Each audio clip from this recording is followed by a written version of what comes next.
Bonjour Angélique, ça va? Salut Kim, ça va et toi? Ça va. Écoute, aujourd'hui j'aimerais bien que tu me parles de la présence. Oui, la présence. Qu'est-ce que tu entends par Que présence? signifie pour toi la présence?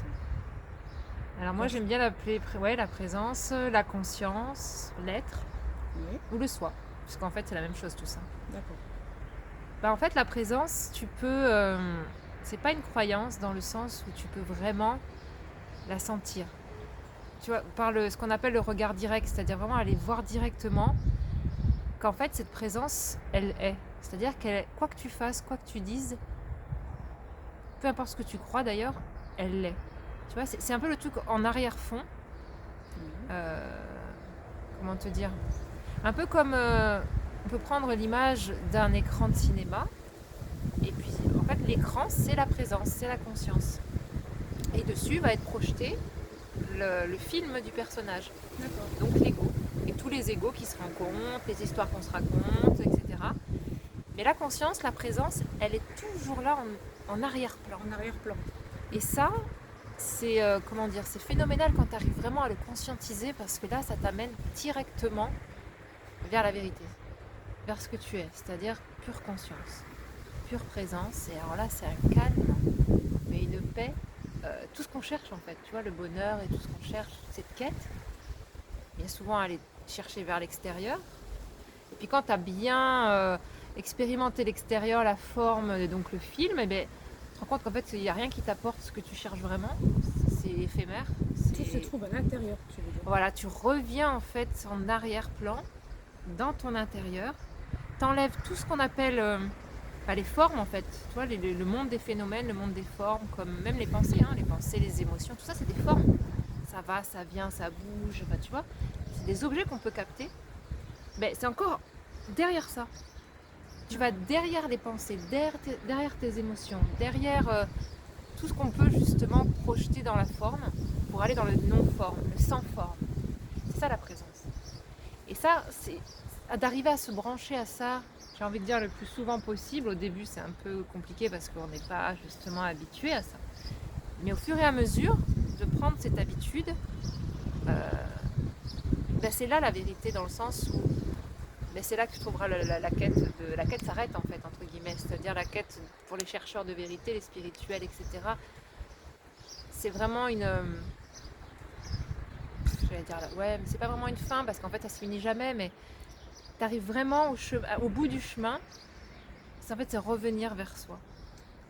Complètement. Dans le silence, dans le calme. Et là, t'as quoi? Tu n'es forcément que amour, en fait. Tu peux que aimer, tout aimer. T'acceptes tout ce qui vient dans le monde de la forme. Tu n'y portes plus d'étiquette, de jugement. Tu es au-delà du mental, en fait. Tu vois, tu es derrière les pensées. Et est-ce que tu pourrais me dire que la présence, on la ressent ou elle est en soi? C'est plus que la ressentir. Elle est en Elle, soi. elle est en soi. C'est tout ce qui est, en fait. Tout. Même, je parle des formes, là, en disant qu'on se détache de la forme. Mais même les formes, en fait, c'est aussi de la conscience. C'est elle-même qui se voit elle-même, en fait. C'est ça qui est beau, c'est que la conscience étant sans forme, infinie, éternelle, elle va aller jouer et se projeter en film, en forme, pour exister, tu vois, pour être. Et donc, en fait, c'est un miroir, elle se reflète elle-même. D'accord. C'est son seul moyen de se connaître, en fait. C'est son seul moyen d'exister. Sinon, elle ne le saurait pas. Donc, en fait, c'est premièrement de se retourner en soi. À l'intérieur de soi-même. Voilà, Oui. pour aller toucher cette présence, s'habituer à y être le plus souvent possible.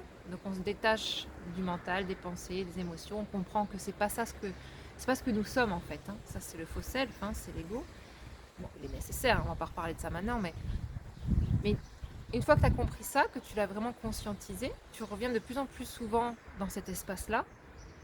Et après, tu conscientises, c'est l'étape d'après, où vraiment en fait tout est pris par un amour entier, même les formes. Le sans forme va prendre les formes en fait. D'accord. Donc tout va être un. Il n'y aura plus cette sensation de séparation entre la forme, l'objet et soi, c'est-à-dire la présence. Voilà, que te dire de plus? Je sais pas si j'ai été claire. Ah si, pour moi, tu as été très claire Ouais. après. Ouais. Donc voilà, si je peux peut-être donner un petit conseil, c'est de temps en temps, ou bien le matin avant de commencer sa journée, ou même dans la journée quand on a un moment, c'est de s'arrêter un petit peu et de se brancher vers cette présence. Juste pendant quelques instants. Tu vois, entre les pensées, entre les mots, juste aller toucher ce silence qui est en arrière-plan. Et là, tout de suite, ça fait... ça lâche. Forcément, t'es plus dans l'histoire de l'ego. T'es plus dans les problèmes, t'es plus dans les conflits, t'es plus dans le questionnement, dans le jugement. Waouh, quel bien ça fait, mon Dieu. Et en fait, c'est là. C'est la vérité, c'est ce que nous sommes fondamentalement. Être dans le moment présent. C'est le présent. Ouais, c'est ça. C'est que tu te rapproches du présent. Parce que le présent, on n'est que dans la présence. Présent, présence, conscience. C'est ça. C'est ça, ce n'est que le 1. Mais comme je disais tout à l'heure, on ne peut pas être complètement dans le moment présent, puisque le présent est nul. Sachant que si je te dis combien de temps dure ton présent, on ne peut pas le quantifier. Ben non. Il n'a pas duré le temps. Donc du coup, pour exister, la présence, il faut qu'elle crée l'effort. Il faut qu'elle crée du temps. Parce que le temps, c'est les formes. C'est les séparations entre tel objet, tel objet, tel objet. Tu vois? Donc, effectivement, la présence, c'est le présent. Et donc, c'est à travers ou derrière le mental, les émotions, le corps et tout le reste. Donc, Voilà. il faut être dans l'être, dans la présence et dans l'instant présent. C'est la même chose. Voilà. En fait, c'est exactement la même chose. Et c'est pas il faut, parce que ça, c'est encore le mental qui va te rajouter une obligation. C'est juste Être. la nature, quoi. C'est être. C'est la vie. D'accord. Et ça se fait progressivement quand même. C'est rare que ça se fasse d'un coup. C'est pas arrivé, mais c'est rare.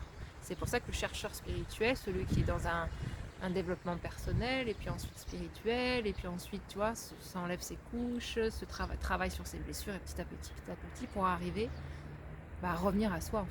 En fait, on fait un chemin vers l'extérieur, on a l'impression, où on s'enlève plein de trucs, pour revenir, en fait, à l'essentiel qui a toujours été là. Mais c'était en arrière-plan. Et là, après, tu reviens régulièrement le plus souvent possible dans ton arrière-plan. Et là, tu embrasses tout ce que tu vois. Et donc, c'est l'amour, c'est l'unité. Et bon, on y reviendra. Si tu veux bien. Merci pour Voilà. ta réponse. Merci. Je t'en prie. À bientôt. À bientôt. Et merci d'avoir visionné. À bientôt.